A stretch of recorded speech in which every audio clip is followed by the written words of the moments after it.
오늘은 10계명 중 제7계명입니다. 묻고 답하겠습니다. 제7계명은 무엇입니까? 제7계명이 요구하는 의무는 무엇입니까?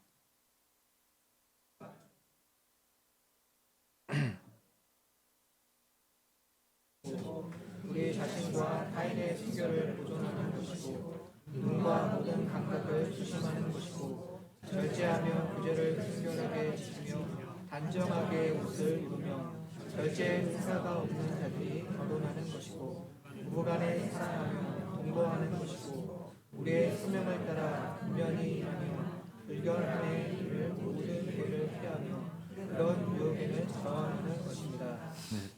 이제 간음하지 말라인데 우리는 이것을 이제 성적인 면에서 남녀간에 이런 질서를 지키지 않는 것, 남녀간의 성적 질서를 지키지 않는 것, 이제 이렇게 생각합니다. 이것이 아마 첫 번째 뜻일 것입니다. 그런데 이제 본래의 의미는 여러 면에 있어서 더러움이 없게 하는 것, 이제 이렇게 생각하면 됩니다. 그래서 제7계명이 요구하는 의무는 몸과 정신, 우리의 몸은 몸과 정신, 이제 보통 이렇게 표현을 하죠. 그리고 이 몸과 정신이 어떻게 우리가 표현이 되냐면 감정, 그러니까 이 몸과 정신 내에서 이렇게 감정과 생각하는 것, 그 다음에 이것이 말로 표현이 됩니다. 그리고 행동으로 표현이 되죠. 그러니까 몸과 영혼, 그 다음에 이것이 표현이 되는 어떤 생각과 말과 행동, 이러한 면에서 순결한 것입니다. 그래서 밑에 A를 골로새서 4장 6절을 보면 너희 말을 항상 은혜 가운데서 소금으로 맛을 냄과 같이 하라. 그리하면 각 사람에게 마땅히 대답할 것을 알리라. 말이 우리의 내면에 생각하는 바 감정을 가장 잘 표현합니다. 그래서 우리가 상대방에게 호의가 있으면 이것이 표정과 말로 좋게 표현이 됩니다. 그렇지 않으면 무언가가 묻어 나오거든요. 그래서 저도 누군가에게 불편한 마음이 들 때 이것을 위장을 합니다. 그런데 위장에는 한계가 있어요. 이러한 것을 깨닫고 누구에게 불편한 마음이 들면 이 불편한 마음을 아예 이렇게 없애버리는 겁니다.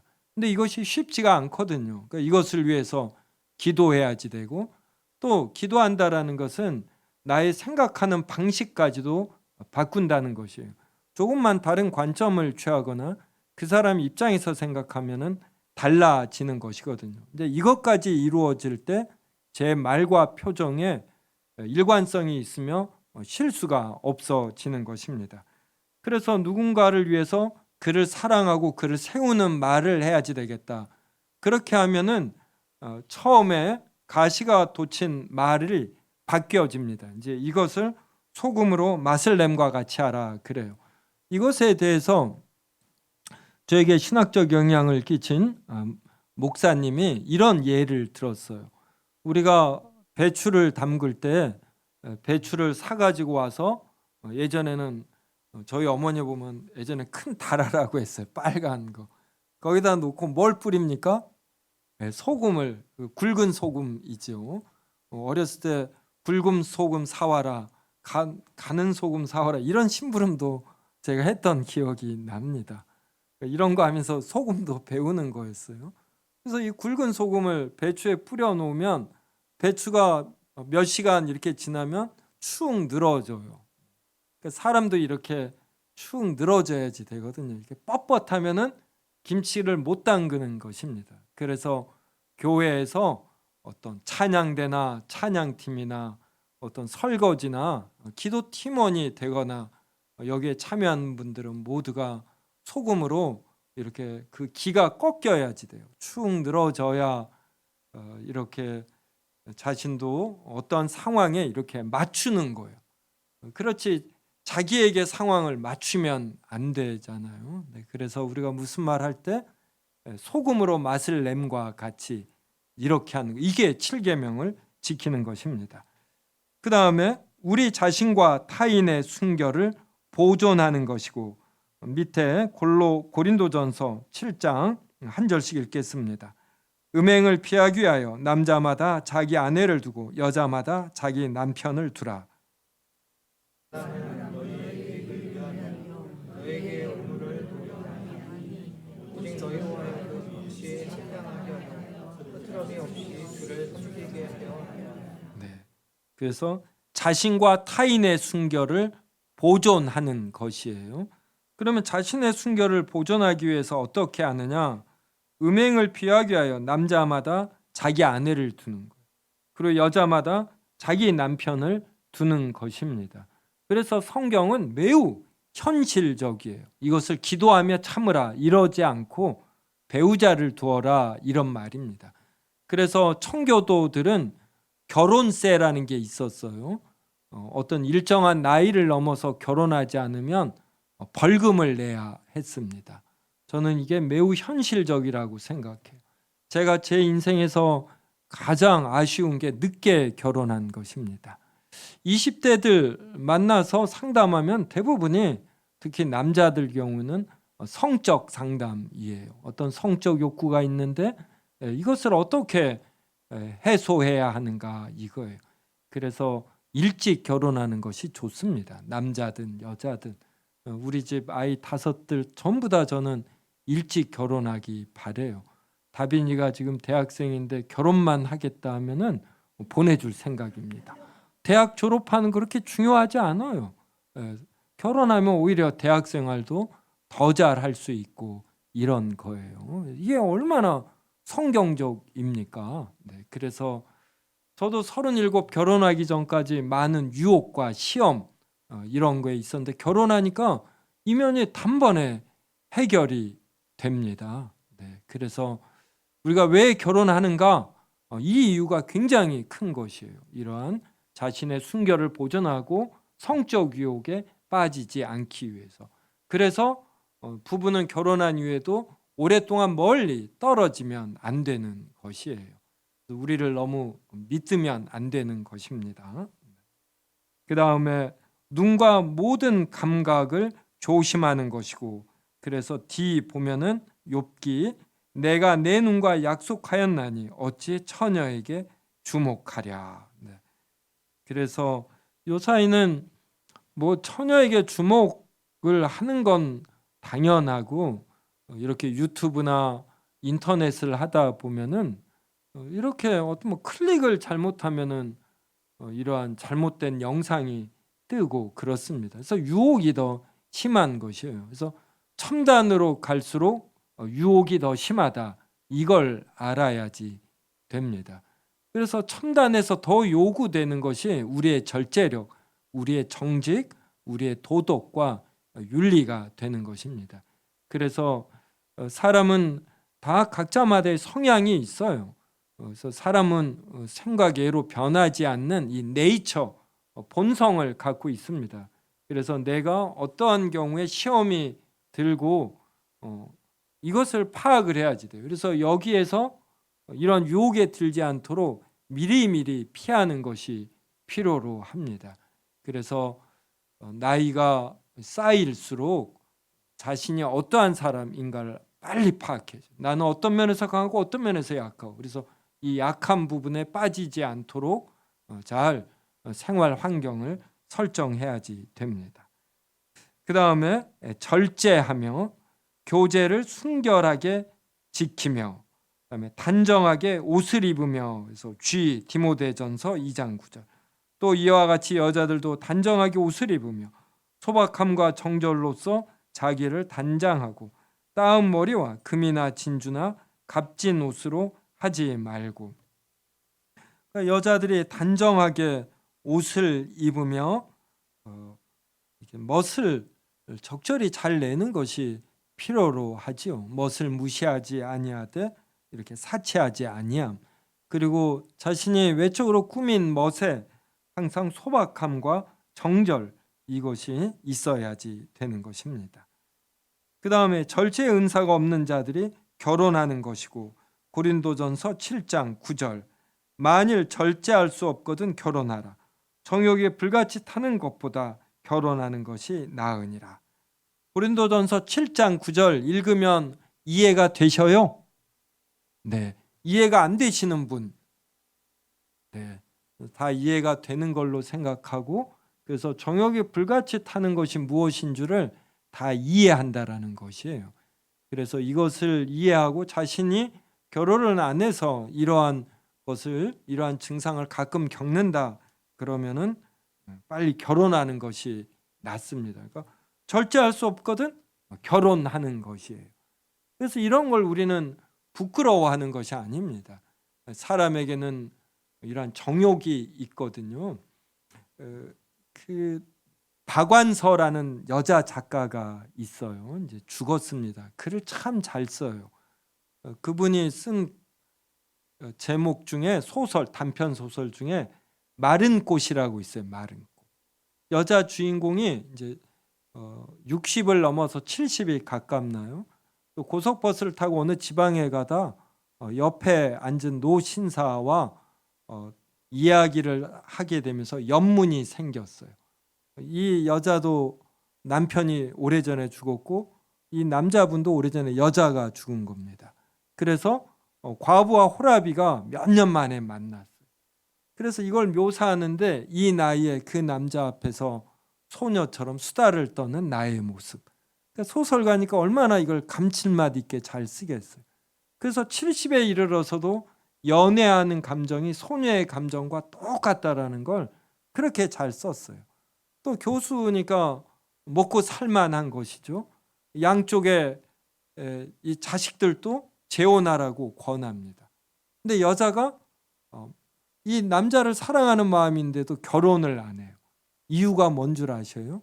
마른 꽃이라는 제목에 있는데 70이 되니까 이제 남자의 몸에서 떨어지는 비듬, 방구를 낄 때 엉덩이를 드는 것, 식사를 하고 나서의 트림, 이 모든 것을 20대, 30대의 부부는 이겨낸다는 거예요. 아이를 키우면서도 억척스럽게 부부 생활을 할 수 있는 게 이게 뭐냐면 정욕이라는 거예요. 정욕. 그러니까 더 쉽게 말하면 성욕이 있어서 상대방의 다소 일그러진 모습도 아름답게 보인다는.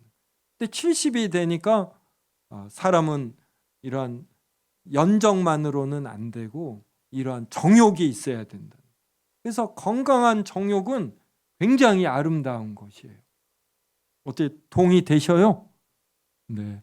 이게 소설에서 말하니까 이게 얼추 동의가 되는 이런 면이 있는 것이에요. 그래서 우리는 우리에게 있는 이러한 어떤 욕구 이거를 나쁘다 부인만 할 것이 아니라 하나님이 허락하신 것입니다. 그래서 이것을 좋게 사용하는 것이 필요로 해요. 그래서 성욕은 하나님이 주신 귀한 선물이에요. 이것을 결혼을 해서 배우자를 통해서 주님 안에서 누리는 것입니다. 그래서 성경은 이렇게 말을 해요. 네, 그래서 오늘 청년들이 여러분 참여했는데 절제할 수 없거든 빨리 다들 결혼하시기 바랍니다. 네, 내가 뭐 돈을 벌면 결혼한다 이러지 마셔요. 그냥 단칸방으로 시작하고 이런 걸 부끄러워하지 않아야지 됩니다. 그래서 연애하시고 결혼하시고 애 낳고 애 기르는 것 이것이 인생의 기쁨이고 행복입니다. 그 다음에 부부간에 사랑하며 잠언 5장 한 절씩 읽겠습니다. 그는 사랑스러운 암사슴 같고 아름다운 암노루 같으니 너는 그의 품을 항상 족하게 여기며 그의 사랑을 항상 연모하라. 내 아들아 어찌하여 음녀에 연모하겠으며 어찌하여 이방 계집의 가슴을 앓겠느냐. 그래서 우리는 자신의 배우자를 이렇게 귀한 사람으로 여겨야지 돼요. 남편이나 아내나 자신의 배우자를 남편은 아내를 암사슴처럼 아름다운 암노루처럼 그의 품을 항상 족하게 여기고 그의 사랑을 항상 연모해야지 됩니다. 상대방이 이것을 가질 자격이 있어서 이전에 우리는 이렇게 대해야지 돼요. 이렇게 대하면 그 배우자가 이런 대상으로 자라가는 것입니다. 그래서 기독교인은 주님 안에서 결혼하면 상대방의 단점을 말하기 전에 상대방도 나와 같은 하나인 줄 알고 이 커플의 수준이 같이 높아져 가야 되는 것이에요. 굉장히 중요한 내용이지요. 그 다음에 동거하는 것이고 우리의 소명을 따라 근면히 일하며. L 보십시오. 한 절씩 읽겠습니다. 그런 자의 남편의 마음은 그를 믿나니 산업이 핍절하지 아니하겠으며. 게을리 얻은 양식을 먹지 아니하니 같이 읽습니다. 그의 자식들은 일어나 감사하며 그의 남편은 칭찬하되. 이게 잠언 31장에 나오는 현숙한 여인이에요. 그래서 전통적인 이스라엘 가정은 주일날 저녁에 남편과 자녀가 이 어머니에게 이 잠언 31장을 읽으며 현숙한 여인이라고 이렇게 칭찬한다고 합니다.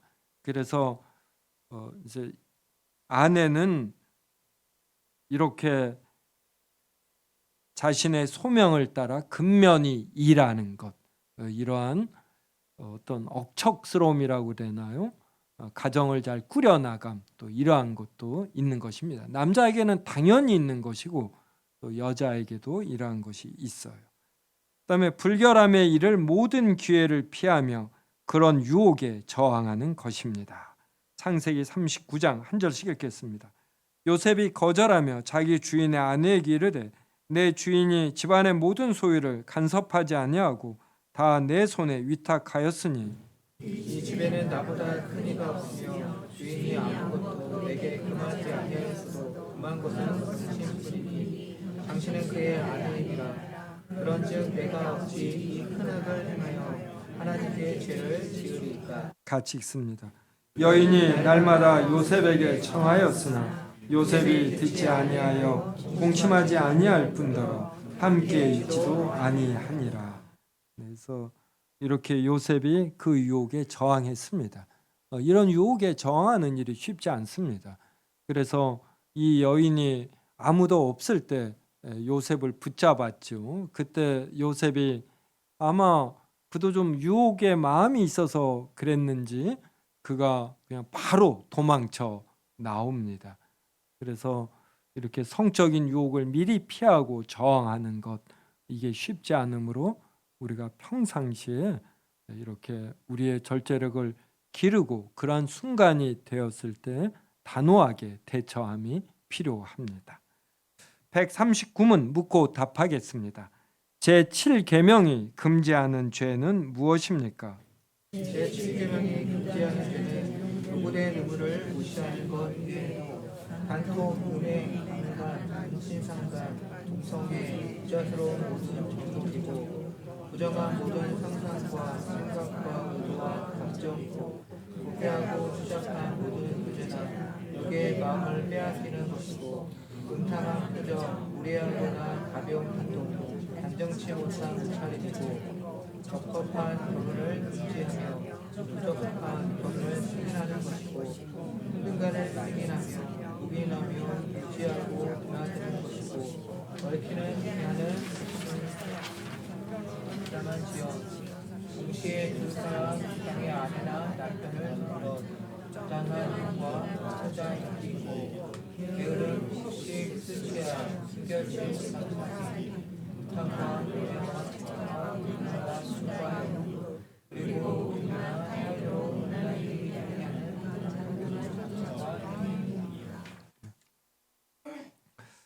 그래서 10계명은 항상 제 몇 계명은 무엇입니까? 그 다음은 그 계명이 요구하는 의무는 무엇입니까? 그 다음은 그 계명이 금지하는 죄는 무엇입니까? 이렇게 구성이 됩니다. 제7계명이 금지하는 죄는 요구된 의무를 무시하는 것 이외에도 간통하고 음행하고 강간하고 근친상간 하는 겁니다. 그래서 O와 P를 뒤를 넘겨서 보겠습니다. 모든 사람은 결혼을 귀히 여기고 침소를 더럽히지 않게 하라.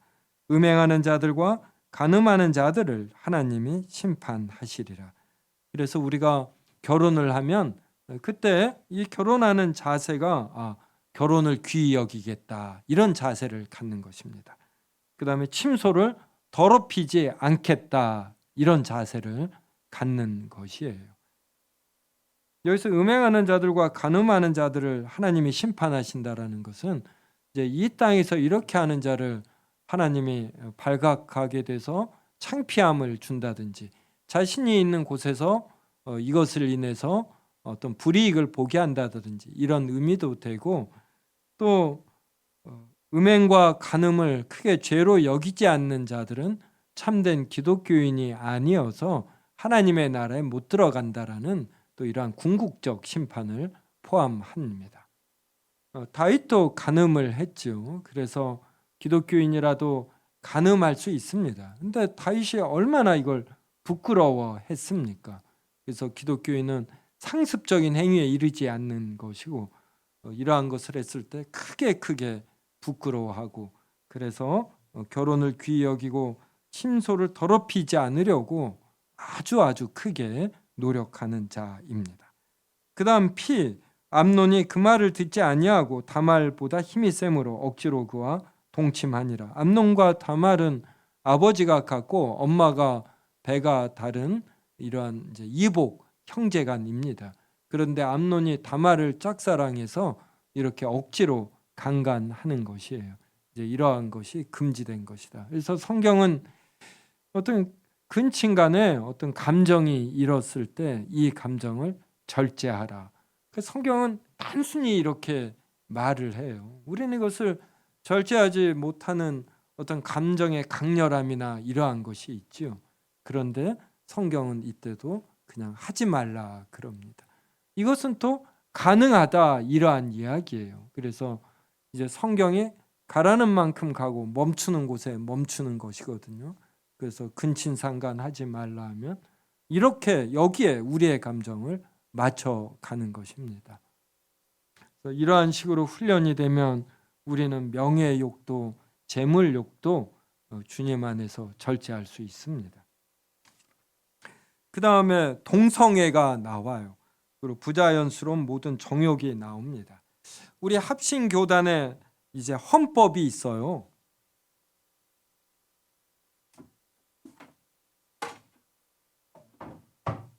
여기 헌법 나오죠. 이 헌법에서 한 5분의 3을 웨스민스터 신앙고백, 교율이 문답, 소율이 문답이 차지합니다. 그 다음에 교회 정치를 어떻게 하는가, 예배를 어떻게 드리는가, 그리고 잘못한 사람을 어떻게 권징하는가, 이런 내용이 한 5분의 2나 한 4분의 1 정도 차지합니다. 그래서 웨스민스터 신앙고백과 교율이 문답과 소율이 문답을 바꾸려면 총회에서 4분의 3의 허락이 있어야지 돼요.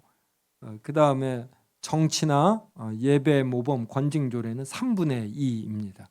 그러니까 이 교리를 바꾸는 것이 얼마나 힘든지 몰라요. 그런데 우리 합신 교단에서 한 5년 전인가 동성애를 하면은 목사직이 면직된다. 그리고 장로 집사가 될 수 없다. 이런 내용이 헌법에 들어왔습니다. 근데 이게 어디에 들어왔냐면 권징조례에 들어갔어요. 그러니까 동성애를 하면 안 된다라는 생각이 너무나 강한 몇 분들이 서둘러서 이러한 것을 제안하고, 그리고 우리 교단도 이걸 너무 중요하게 생각한 나머지 이렇게 했어요. 근데 이미 보시는 바와 같이 139문에 동성애를 하면 안 된다 나와 있습니다. 이게 헌법의 내용이에요. 그래서 동성애를 하면 목사 면직한다라고 제안한 분은 실제로는 이 대유리 문답을 안 본 겁니다. 그래서 이제 좀 부끄러운 현상인데, 목사와 장로와 집사가 되려면 웨스민스터 신앙 고백과 대유리 문답과 소유리 문답을 믿고 따른다라는 선서를 하게 돼 있어요. 근데 실제로는 이걸 안 보는 거예요. 목사님들도 잘 모릅니다. 그래서 제가 사명감을 갖고 이런 해설서를 쓰고 이제 자주 목사님들에게 강의를 다니고 이러는 것이에요. 그래서 지금 그래서 우리 교단은 빨리 이 권징조례에 있는 이 조항을 없애야지 돼요. 그래서 우리 교단의 목사님들이 실제로 웨스민스터 신앙고백과 대유리문답을 얼마나 보지 않는가, 여기에 있는 내용을 얼마나 실천하지 않는가가 오히려 이 사건을 통해서 드러난 것입니다. 그리고 제7계명은 10계명의 7번째 계명이에요. 그래서 앞에 나와 있는 6개의 계명과 뒤에 있는 도둑질 하지 말라, 거짓 증언하지 말라, 그리고 탐심을 갖지 말라, 이것도 똑같이 중요합니다. 그런데 요사이 교단에 상관없이, 교회 규모에 상관없이, 진보나 어떤 보수적인 것에 상관없이 목사님들이 하나로 의견 일치가 되는 내용이 있는데, 이게 동성애 하지 말자예요.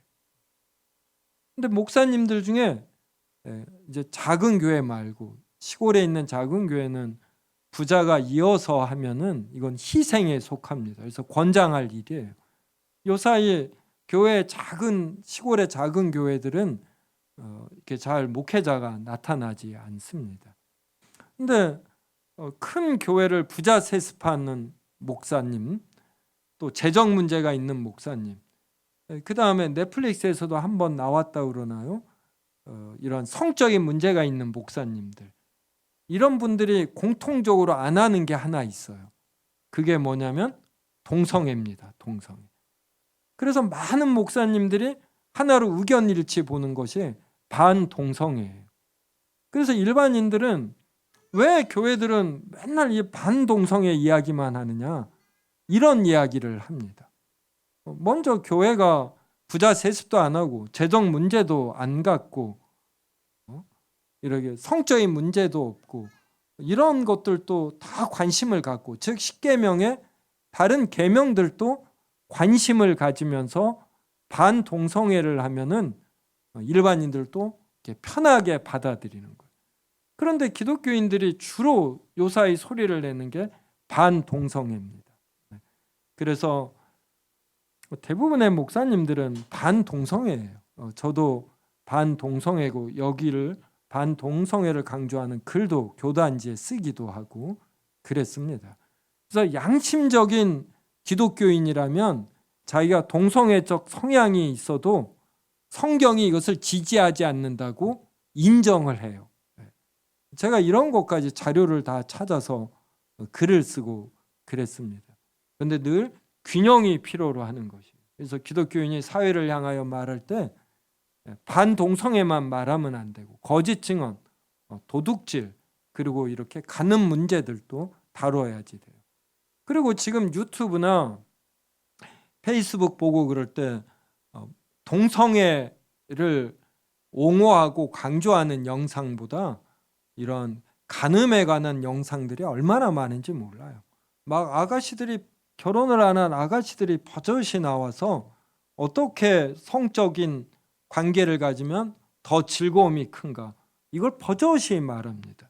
그리고 심지어는 두 사람과 동시에 성관계하는 이러한 내용을 말을 해요. 이런 것들이 제가 볼 때는 동성애보다 이런 것들이 훨씬 더 문제입니다.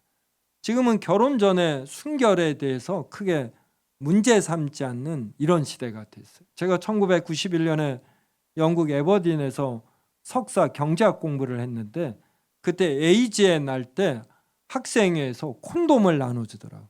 그게 저에게는 문화 충격이었어요. 에이즈의 날에는 순결을 강조해야지 어떻게 콘돔을 나눠주나. 근데 지금 우리나라 대학가가 이렇게 된 것입니다. 그래서 우리가 이렇게 대유리문답을 공부하는 것은 성경 전체가 강조하는 바가 무엇인지 이걸 넓게 아는 것이고 균형감 있게 아는 것입니다. 그래서 우리는 반동성애를 강조하면서 동시에 10계명의 다른 계명들도 강조해야 합니다. 그 다음에 부정한 Q 읽어보겠어요. 로마서 1장 24절부터 한 절씩 읽겠습니다.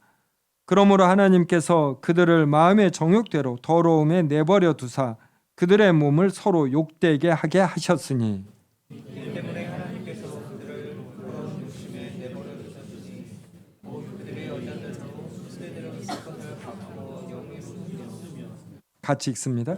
그와 같이 남자들도 순리대로 여자 쓰기를 버리고 서로 향하여 음욕이 부릴 듯하며 남자가 남자와 더불어 부끄러운 일을 행하여 그들의 그릇 때문에 상당한 보응을 그들 자신이 받았느니라. 네. 그래서 이렇게 부패한 시대가 될수록 마음의 욕구 이러한 것들이 이렇게 이상하게 바뀌는 것입니다. 그리고 동성애의 독특한 점은 도둑질한 사람도 도둑질을 죄라는 걸 인정하는데 이제 동성애를 하는 대부분의 사람들은 동성애는 죄가 아니라 그냥 다른 욕구이다. 이제 이렇게 하는 거예요. 이제 이러한 면에서 좀 동성애가 다른 죄들보다 좀 더 이상한 측면이 있지요. 그다음 앞으로 와서 부정한 모든 상상과 생각과 의도와 감정이고, 그래서 밖으로 표현되는 말과 행동만이 아니라 안에 있는 상상, 생각, 의도와 감정 이러한 것도 틀리면은 이게 간음에 해당이 돼요. 그래서 여자를 보고 음욕을 품으면 실제로 간음의 행위를 하지 않을지라도 음욕을 품는 것만으로도 하나님께서 기뻐하시는 바가 아닙니다. 그다음 부패하고 추잡한 모든 교제나 여기에 마음을 빼앗기는 것이고, 그래서 S 보겠습니다. 한 절씩 읽겠습니다. 그리하면 이것이 너를 지켜서 음녀에게 말로 후리는 이방 여인에게 빠지지 않게 하리라. 여러 가지 고운 말로 유혹하며 입술에 뿌리는 말로 깨우쳐 같이 읽습니다. 젊은이가 그 글을 따랐으니 소가 도수장으로 가는 것 같고 미련한 자가 벌을 받으려고 쇠사슬에 매이러 가는 것과 같다.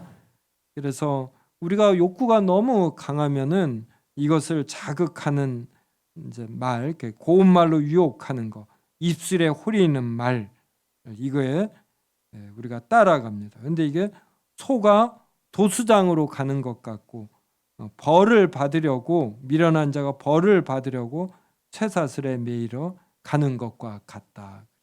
그래서 꼭 이러한 성적인 욕구만이 아니라 도박 욕이든 이러한 자신의 강한 욕구를 잘 절제하는 것, 중독에 이르는 욕구를 건강하게 발산하는 것, 이게 참 중요합니다. 그 다음 음탕한 표정 그래요. 그다음에 무례하거나 가벼운 행동, 당정치 못한 옷차림이고 적법한 결혼을 금지하며. 네. 그래서 W 디모데전서 4장 3절 혼인을 금하고 어떤 음식물은 먹지 말라고 할 터이나 음식물은 하나님이 지으신 바니 믿는 자들과 진리를 아는 자들이 감사함으로 받을 것이니라. 그래서 적법하게 결혼을 하겠다 이러면은 허락해야지 됩니다. 그 대신에 부적합한 결혼은 승인하지 않아야 됩니다. 그래서 세례 요한이 헤롯이 자기 동생의 아내를 취하자 이걸 잘못했다고 세례 요한이 비판했었죠. 네, 그래서 부적합한 결혼은 승인하지 않는 것이고, 홍등간이란 사창가를 의미하죠. 홍등가를 승인하고 묵인하고 유지하고 드나드는 것. 네. 그 다음에 독신서약, 얽히게 하는 독신서약이라는 건 이제 신부들이 이제 평생 독신으로 살겠다 이럽니다. 그런데 독신으로 살아도 성적인 유혹을 받지 않는 사람은 괜찮은데 성적인 유혹을 받는 사람이 신부가 돼요. 그러면 평생 독신 서약을 했으니 얼마나 많은 성적인 유혹과 그리고 실제 범죄를 하겠습니까? 그래서 개신교는 이런 독신 서약을 금합니다. 그다음 결혼의 부당한 지연. 결혼을 할 수 있는데 이거를 특별한 이유가 없이 전쟁이 중이라 전쟁에 출전하라 결혼을 못했다. 이런 거는 정당한 지연입니다. 그런데 이런 이유 없이 결혼을 부당하게 지연하는 것, 이것도 7계명을 어기는 것이에요. 그 다음에 그래서 A 읽어보겠습니다. 고린도전서 7장 나는 모든 사람이 나와 같기를 원하노라. 그러나 각각 하나님께 받은 자기의 은사가 있으니 이 사람은 이러하고 저 사람은 저러하니라. 아버들에게 이르노니 나와 같이 그냥 지내는 것이 좋으니라. 같이 읽습니다. 만일 절제할 수 없거든 결혼하라. 정욕이 불같이 타는 것보다 결혼하는 것이 나으니라. 네. 그래서 자신이 독신의 은사가 있으면 결혼을 안 하는 것이 좋습니다. 이게 성경의 가르침이에요. 그러면 하나님께 더 집중할 수 있는 것이에요. 이것은 우리 각 신자가 인생의 목표가 하나님의 영광을 위해 하나님의 일을 하는 것, 이게 첫 번째입니다. 근데 절제할 수 없으면 결혼을 해야지 돼요. 그래서 결혼을 하되 자기 가정만 너무 행복하게 사는 것, 이러한 것을 우리가 다 소시민이라고 하지 않습니까? 하나님은 자기 가정만이 아니라 다른 가정과 같이 더불어 잘 살기를 바라는 것이에요. 그래서 가정에 충실하되 자기 이기적인 가정 생활에 매이지 말고 또 다른 사람들의 이런 행복까지 관심을 가져야 합니다. 자, 그다음 동시에 두 사람 이상의 아내나 남편을 두는 것. 그래서 일부 다처나 이제 일처 다부하는 것, 이거 전부 다 성경이 지지하는 바 아닙니다. 부당한 이혼, 상대방이 간음하지 않고 상대방이 불신자로서 결혼 생활을 거부하지 않는데 이혼하는 것, 내가 더 이상 배우자에 대해서 감정이 생기지 않는다. 요사이는 이러한 감정을 존중하는 시대가 됐습니다.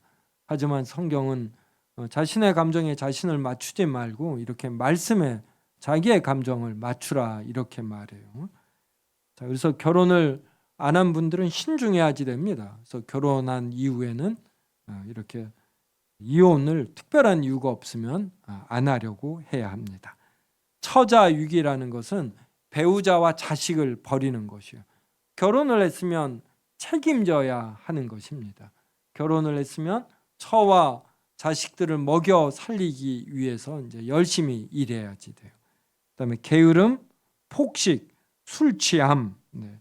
술을 먹으면 처음에는 원숭이가 된다고 그러나요? 새가 된다고 그러나요? 노래를 부르고 그러다가 나중에는 개가 된다고 그러죠. 그러니까 술 취하면은 절제력이 약해져요. 그래서 술 취한 다음에 사창가들도 많이 가고 바람도 피우고 이러는 겁니다. 그래서 자기가 술을 절제력이 약한 사람은 아예 술을 안 마시는 것이 좋습니다. 그다음에 순결치 못한 사귐, 음탕한 노래와 책과 그림과 춤과 연극. 네. 지금은 이러한 것을 인터넷에서 너무나 쉽게 접해요.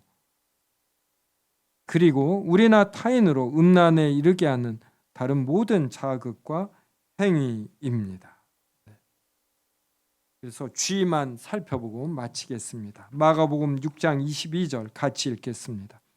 헤로디아의 딸이 친히 들어와 춤을 추어 헤롯과 그와 함께 앉은 자들을 기쁘게 한지라. 왕이 그 소녀에게 이르든지 무엇이든지 내가 친히 들어와 이렇게 춤을 추었다. 이게 어떤 자극이 있었다. 이거의 근거 구절로 드는 것입니다. 로마서 13장 13절은 낮에와 같이 단정히 행하라. 방탕하거나 술 취하지 말라. 음란하거나 호색하지 말며 다투거나 시기하지 말고. 그래서 사람은 혼자 있을 때 긴장이 풀리며 유혹을 받기 쉽습니다.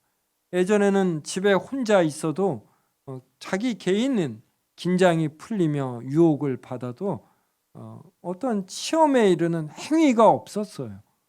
그런데 지금은 스마트폰이 있습니다. 그래서 스마트폰에서 자기 방에서 편안하게 침대에 누워서 별의별 일을 다 할 수 있는 것이에요. 그래서 현대에 이를수록 더 부패하기 쉽고 더 음란해지기가 쉬운 것입니다. 그래서 이렇게 과학이 발달할수록 우리는 더 절제력이 있어야지 되는 거예요. 그러니 이 7계명이 지키기가 얼마나 지금 시대가 더 힘들어졌는지 모릅니다. 그래서 자기가 혼자 있을 때 범죄를 많이 하면 혼자 있는 시간을 줄여야지 돼요.